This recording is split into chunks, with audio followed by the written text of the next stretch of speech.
मुंशी प्रेमचंद जी द्वारा रचित कहानी स्वामिनी में आप सभी का बहुत बहुत स्वागत है। तो आइए सुनते हैं स्वामिनी।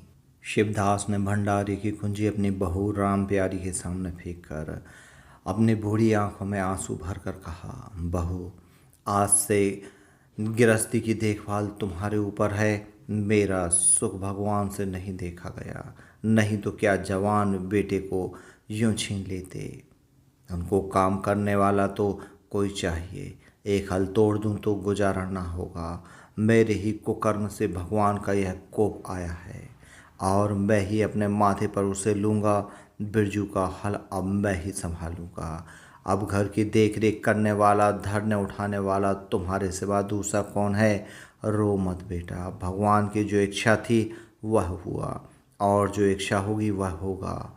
हमारा तुम्हारा क्या बस है। मेरे जीते जी तुम्हें कोई टेढ़ी आंख से देख भी नहीं सकता। तुम किसी बात का सोच मत करना। बिरजू गया, मैं तो अभी बैठा ही हूँ। राम प्यारी और राम दुलारी दो सगी बहनें थीं। दोनों का विवाह मथुरा और बिरजू दो सगे भाइयों से हुआ। दोनों बहनें नैहर की तरह ससुराल में भी प्रेम और आनंद से रहने लगीं। शिवदास को पेंशन मिली। दिन भर द्वार पर गपशप करते, भरा पूरा परिवार देखकर प्रसन्न होते और अधिकतर धर्म चर्चा में लगे रहते। लेकिन देवगति के बड़ा लड़का बिरजू बीमार पड़ा और आज उसे मरे हुए 15 दिन बीत गए। आज क्रियाकर्म से फुर्सत मिली और शिवदास ने सच्चे कर्मवीर की भांति फिर जीवन संग्राम के लिए कमर कस ली। मन में चाहे उसे कितना ही दुख हुआ हो, उसे किसी ने रोते नहीं देखा। आज अपनी बहू को देखकर एक क्षण के लिए उसकी आंखें सजल हो गईं, लेकिन उसने मन को संभाला और रुद्ध कंठ से उसने दिलासा देने लगा। कदाचित उसने सोचा था घर की स्वामिनी बनकर विधवा के आंसू पुछ जाएंगे, कम से कम उसे इतना कठिन परिश्रम न करना पड़ेगा। इसलिए उसने भंडारी की कुंजी बहू के सामने फेंक दी। वैधव्य की व्यथा को स्वामित्व के गर्व से दबा देना चाहता था। राम प्यारी ने कुलपित कंठ से कहा, कैसे हो सकता है दादा कि तुम मेहनत मजदूरी करो और मैं मालकिन बनकर बैठूं। काम धंधे में लगी रहूंगी तो मन बहला रहेगा, बैठे बैठे तो रोने के सिवा और कुछ ना होगा। शिवदास ने समझाया, बेटा, देवगति में तो किसी का बस नहीं। रोने धोने से हलकानी के सिवा और क्या हाथ आएगा। घर में भी तो बीसों काम है। कोई साधु संत आ जाए, कोई पहुना ही आ पहुँचे तो उसके सेवा सत्कार के लिए किसी को घर पर रहना ही पड़ेगा। बहू ने बहुत से हीले किए पर शिवदास ने एक न सुनी। शिवदास के बाहर चले जाने पर राम प्यारी ने कुंजी उठाई तो उसे मन में अपूर्व गौरव और उत्तरदायित्व का अनुभव हुआ। जरा देर के लिए पति वियोग का दुख उसे भूल गया। उसकी छोटी बहन और देवर दोनों काम करने गए हुए थे। शिवदास बाहर था। घर बिल्कुल खाली था। इस वक्त वह निश्चिंत होकर भंडारे को खोल सकती है। उसमें क्या क्या सामान है, क्या क्या विभूति है, यह देखने के लिए उसका मन लालायित हो उठा। इस कोठरी में वह कभी ना आई थी। जब कभी किसी को कुछ देना या किसी से कुछ लेना होता था, तभी शिवदास आकर इस कोठरी को खोलता रहता था। फिर उसे बंद कर वह ताली अपनी कमर में रख लेता था। राम प्यारी कभी कभी द्वार की दरारों से भीतर झांकती थी, पर अंधेरे में कुछ न दिखाई देता था। सारे घर के लिए वह कोठरी तिलिस्म या रहस्य था, जिसके विषय में भांति भांति की कल्पनाएं होती रहती थीं। आज राम प्यारी को वह रहस्य खोलकर देखने का अवसर मिल गया। उसने बाहर का द्वार बंद कर दिया कि कोई उसे भंडारे खोलते ना देख ले, नहीं तो सोचेगा बेजरूरत अपने क्यों खोला। दबाकर कांपते हुए हाथों से ताला खोला। उसकी छाती धड़क रही थी कि कोई द्वार न खटखटा दे। अंदर पांव रखा तो उसे कुछ उसी प्रकार का, लेकिन उससे कहीं तीव्र आनंद हुआ जो उसे अपने गहने कपड़े की पिटारी खोलने से होता था। मटकों में गुड़, शक्कर, गेहूँ, जौ आदि चीज़ें रखी हुई थीं। एक किनारे बड़े बड़े बर्तन धरे थे जो शादी ब्याह के अवसर पर निकाले जाते थे या मांगे दिए जाते थे। एक आले पर मालगुजारी की रसीदें और लेन देन के पुर्जे बंधे हुए रहते थे। कोठरी में एक विभूति से छाई थी, मानो लक्ष्मी जी अज्ञात रूप में विराज रही हों। इस विभूति की छाया में राम प्यारी आधा घंटे तक बैठी अपनी आत्मा को तृप्त करती रही। प्रति क्षण उसके हृदय में ममत्व का नशा सा छा जा रहा था। जब वह इस कोठरी से निकली तो उसके मन में संस्कार बदल गए थे, मानो किसी ने उस पर मंत्र डाल दिया हो। उसी समय द्वार पर किसी ने आवाज़ दी। उसने तुरंत भंडारे का द्वार बंद कर दिया और जाकर सदर दरवाज़ा खोल दिया। देखा तो पड़ोसन झुनिया खड़ी है और 1 रुपये उधार मांग रही है। राम प्यारी ने रुखाई से कहा, अभी तो 1 पैसा घर में नहीं है। जी जी, क्रियाकर में सब खर्च हो गया। झुनिया चकरा गई। चौधरी के घर में इस समय 1 रुपये भी नहीं है, यह विश्वास करने की बात न थी। उसके यहाँ सैकड़ों का लेन देन है, वह सब कुछ क्रियाकर्म में नहीं खर्च कर सकता। अगर शिवदास ने बहाना किया होता तो उसे आश्चर्य न होता। प्यारी तो अपने सरल स्वभाव के लिए गांव में मशहूर थी। अक्सर शिवदास की आंखें बचाकर पड़ोसियों की इच्छित वस्तुएं दे दिया करती थी। अभी हाल ही में उसने जानकी को सेर भर दूध दिया, यहाँ तक कि अपने गहने तक मांगे दे देती। कृपण शिवदास के घर में ऐसी सरखर्चन बहू का आना गांव वाले अपने सौभाग्य की बात मानते थे। जूनियर ने चकित होकर कहा, ऐसा ना कहो जीजी, बड़े गाड़ी में पढ़कर आई हूँ। नहीं, तुम जानती हो मेरी आदत ऐसी नहीं है, बाकी 1-1 रुपये देना है। प्यादा द्वार पर खड़ा बकझक कर रहा है। रुपए दे दो तो किसी तरह यह विपत्ति टले। मैं आज के 8वें दिन आकर दे जाऊंगी। गांव में और कौन घर है जहां मांगने जाऊं। प्यारी टस से मस न हुई। उसके जाती है प्यारी सांझ के लिए रसोई पानी का इंतजाम करने लगी। पहले चावल दाल बिनना अपाड़ लगता था और रसोई में जाना तो सूली पर चढ़ने के कम न लगता था। कुछ देर बहानों में झाँव होती, तब शिवदास आकर कहते, क्या आज रसोई ना बनेगी? तो दोनों में एक उठती और मोटे मोटे टिक्कड़ लगा कर रख देती, मानो बैलों का रतेब हो। आज प्यारी तन मन से रसोई के प्रबंध में लगी हुई है। अब वह घर की स्वामिनी है। तब उसने बाहर निकल कर देखा, कितना कूड़ा करकट पड़ा है। बड़ों दिन भर मक्खी मारा करते हैं, इतना भी नहीं होता कि जरा झाड़ू ही लगा दें। अब क्या इससे इतना भी ना होगा? द्वार चिकना होना चाहिए कि देखकर आदमी का मन प्रसन्न हो जाए, यह नहीं कि उबकाई आने लगे।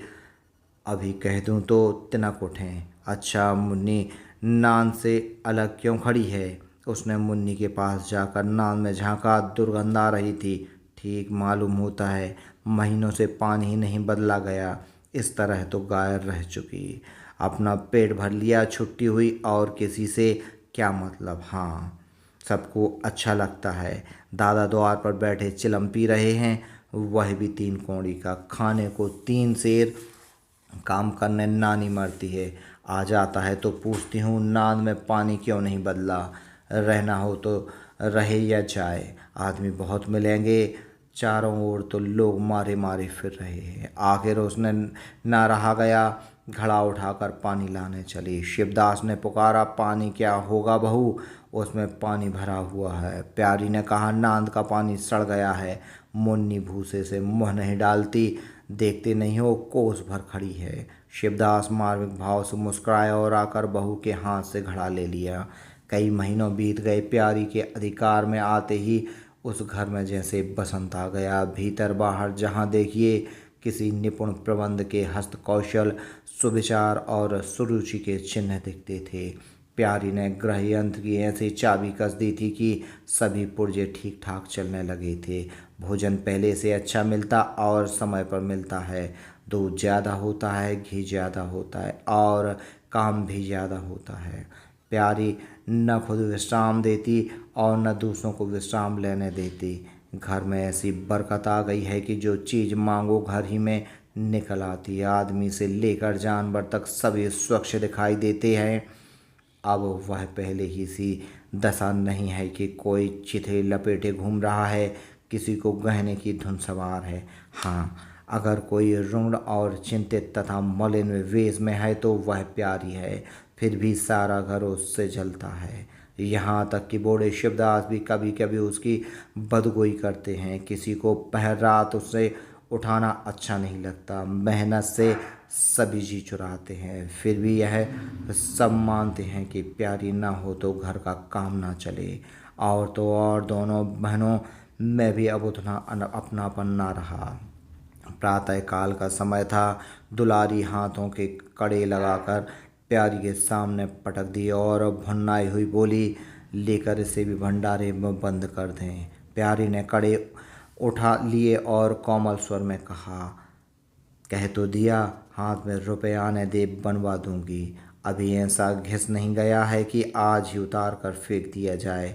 दुलारी लड़ने को तैयार होकर आई थी। बोली, तेरे हाथ में काहे की कमी रुपए आएंगे और काहे को कड़े बनाने की। जोड़ तोड़ रखने में मजा आता है ना। प्यारी ने हंसकर कहा, जोड़ तोड़ रखनी हूँ तो मेरे लिए कि मेरे कोई और बैठा है कि मैं सबसे ज़्यादा खाप पहन लेती हूँ। मेरा अंतर कब का टूटा पड़ा है। दुलारी, तुम ना खाओ ना पहनो, जस तो पाती हो। यहाँ खाने पहनने के सिवा और क्या है। मैं तुम्हारा हिसाब किताब नहीं जानती। मेरे कड़े आज बनने को भेज दो। प्यारी ने सरल विनोद से भाव से पूछा, रुपए ना हो तो कहाँ से लाऊं। दुलारी ने उद्दंडता के साथ कहा, मुझे इससे कोई मतलब नहीं, मैं तो कड़े चाहती हूँ। इसी तरह घर के सब आदमी अपने अपने अवसर पर प्यारी को दो चार खोटी खरी सुनाने जाते थे और वह गरीब सबकी धौंस हंसकर सहती थी। स्वामिनी का यह धर्म है कि सबकी धौंस सुन ले और करे वही जिसमें घर का कल्याण हो। स्वामिनी के कवच पर धौंस, ताने, धमकी किसी का असर न होता। उसकी स्वामिनी की कल्पना न आघातों से और ही स्वस्थ होती थी। वह गृहस्थी की संचालिका है। सभी अपने अपने दुख उसी के सामने रोते हैं, पर जो कुछ वह करती है वही होता है। इतना उसे प्रसन्न करने के लिए काफ़ी था। गांव में प्यारी की सराहना होती थी। अभी उम्र ही क्या है, लेकिन सारे घर को संभाले हुए है। चाहती तो सगाई करके चैन से रहती। इस घर के पीछे अपने को मिटाए देती है। कभी किसी से हंसती बोलती भी नहीं, जैसा काया पलट हो गई है। कई दिन बाद दुलारी के कड़े बनकर आ गए। प्यारी खुद सुनार के घर दौड़ दौड़ गई। संध्या हो गई थी। दुलारी और मथुरा हाट से लौटे। प्यारी ने एक नए कड़े दुलारी को दिए। दुलारी निहाल हो गई, चटपट कड़े पहने और दौड़ी हुई बरौठे में जाकर मथुरा को दिखाने लगी। प्यारी बरौठे के द्वार पर छिपी खड़ी यह दृश्य देखने लगी। उसकी आंखें सजल हो गईं। दुलारी उससे कुल 3 ही साल तो छोटी थी, पर दोनों में कितना अंतर है।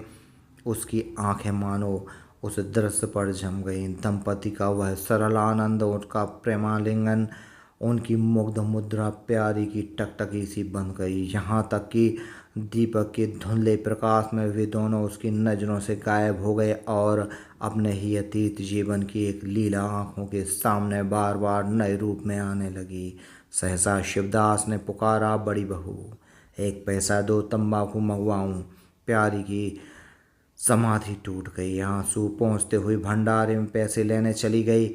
एक एक करके प्यारी के गहने उसके हाथ से निकलते जाते थे। वह चाहती थी मेरा घर गांव में सबसे संपन्न समझा जाए और इस महत्वाकांक्षा का मूल्य देना पड़ता था।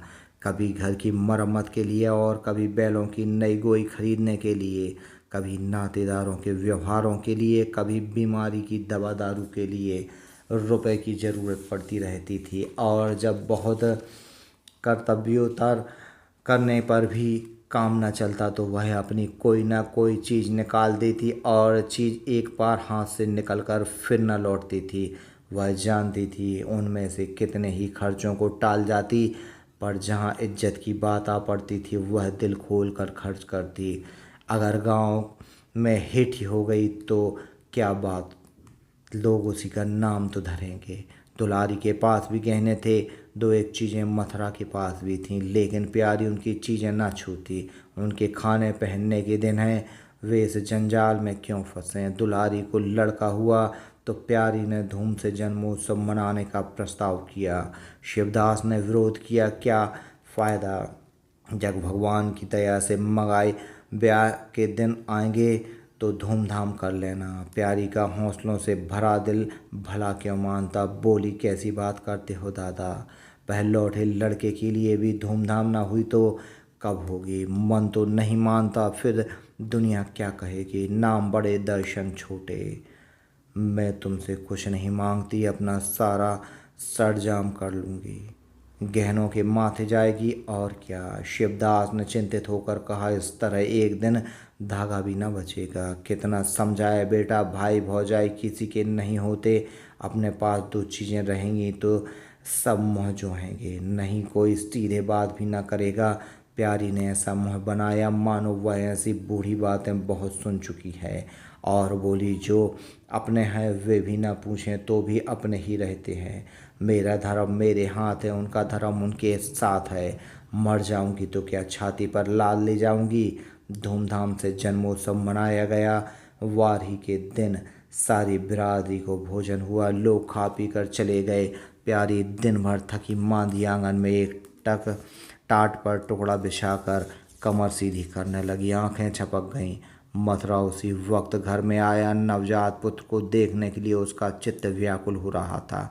दुलारी और शोरगृह से निकल चुकी थी। गर्भावस्था में उसकी देह क्षीण हो गई थी, मुँह भी उतर गया था, पर आज स्वस्थता की लालिमा मुख पर छाई हुई थी। सौर के समय और पौष्टिक भोजन ने देह को चिकना कर दिया था। मथुरा उसे आंगन में देखते ही समीप आ गया और एक बार प्यारी की ओर ताक कर उसके निद्रा मग्न होने का निश्चय करके उसने शिशु को गोद में ले लिया और उसका मुंह चूमने लगा। आहट पाकर प्यारी की आंखें खुल गईं, पर उसने नींद का बहाना किया और अधखुली आंखों से यह आनंद क्रीड़ा देखने लगी। माता और पिता दोनों बार बारी से बालक को चूमते, गले लगाते और उसके मुख को निहारते। कितना स्वर्गीय आनंद था। प्यारी की तृप्ति लालसा एक क्षण के लिए स्वामिनी को भूल गई, जैसे लगाम मुखबद्ध बोझ से लदा हुआ हो। हाँकने वाले के चाबुक से पीड़ित दौड़ते दौड़ते बेदम तुरंग हिनहिनाने की आवाज़ सुनकर कनौतियाँ खड़ी कर लेता है और परिस्थिति को भूलकर एक दबी हुई हिनहिनाहट से उसका जवाब देता है। कुछ वही दशा प्यारी की हुई। उसका मातृत्व की जो पिंजरे में बंद मूक निश्चेष्ट पड़ा हुआ था, समीप से आने वाली मातृत्व की चहकार सुनकर जैसे जाग उठा और चिंताओं से उस पिंजरे से निकलने के लिए पंख फड़फड़ाने लगा। मथुरा ने कहा, यह मेरा लड़का है। दुलारी ने बालक को गोद में चिपका कर कहा, हाँ क्यों नहीं, तुम्ही ने तो 9 महीने पेट में रखा है। सांसद तो मेरी हुई, बाप कहलाने के लिए तुम कूद पड़े। मथुरा, मेरा लड़का ना होता तो मेरी सूरत का क्यों होता। चेहरा मोहरा रंग रूप सब मेरा हिस्सा है कि नहीं।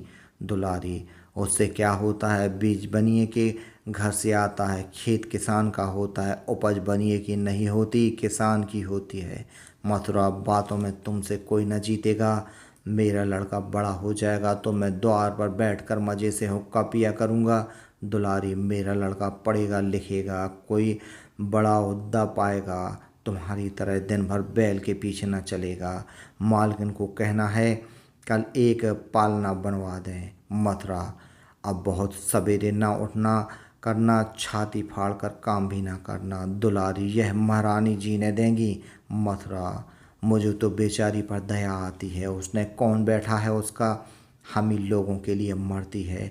भैया होते तो अब तक 2-3 बच्चों की माँ हो गई होती। प्यारी के कंठ में आंसुओं का ऐसा बेग उठा कि उसे रोकने में सारी देह कांप उठी। अपना वंचित जीवन उसे मरुस्थल सा लगा, जिसकी सूखी रेत पर वह हरा भरा बाग लगाने की निश्छल चेष्टा कर रही थी। कुछ दिनों के बाद शिवदत्त भी मर गया। उधर दुलारी के 2 बच्चे और हुए। वह भी अधिकतर बच्चों के लालन पालन में व्यस्त रहने लगी। खेती का काम मजदूरों पर आ पड़ा। मथुरा मजदूर तो अच्छा था, संचालक अच्छा ना था। उसे स्वतंत्र रूप से काम लेने का कभी अवसर ना मिला। खुद पहले भाई की निगरानी में काम करता रहा, बाद में बाप की निगरानी में काम करने लगा। खेती का तार भी न जानता था। वहीं मजदूर उसके यहाँ टिकते थे, जो मेहनत नहीं खुशामद करने में कुशल होते थे।